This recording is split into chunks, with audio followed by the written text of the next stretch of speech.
চাই ফিলিস্তিনে যদি হামাসের জন্য এবং আগ্রাসী ইসরায়েলি সৈন্যের বিরুদ্ধে জিহাদে এবং মুসলিম মানবতার জন্য যদি কেউ সাহায্য পাঠিয়ে থাকে, সেটা যদি জঙ্গি অর্থায়ন হয়ে থাকে, তাহলে আওয়ামী লীগের আমার আত্মীয় রয়েছে চট্টগ্রামে, এমপিরা রয়েছেন, বর্তমান আওয়ামী লীগের সরকারের যারা আমার আত্মীয় রয়েছেন, তাদের সন্তানরা চাঁদা করে ফিলিস্তিনের রাষ্ট্রদূতের কাছে টাকা দিচ্ছেন, তাদের থেকে জঙ্গি অর্থায়ন হবে না?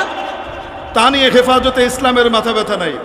কিন্তু যদি ইসলামের গায়ে সামান্য আঁচড় দেওয়া হয়, ইসলামের দিকে যদি সামান্য বাঁকা চোখে তাকানো হয়, তাহলে সেই চোখ জারি হোক না কেন, চোখ উপড়ে ফেলা হবে, ছেড়ে দেওয়া হবে না।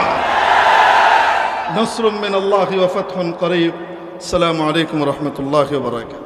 দালাল সরকারের আস্ফালনে এই জালেমদের জুলুমের শিকার করে হাজারো হাজারো ওলামায়ে কেরামকে, হেফাজত ইসলামের নেতৃবৃন্দকে আপনার বাংলার জমিন থেকে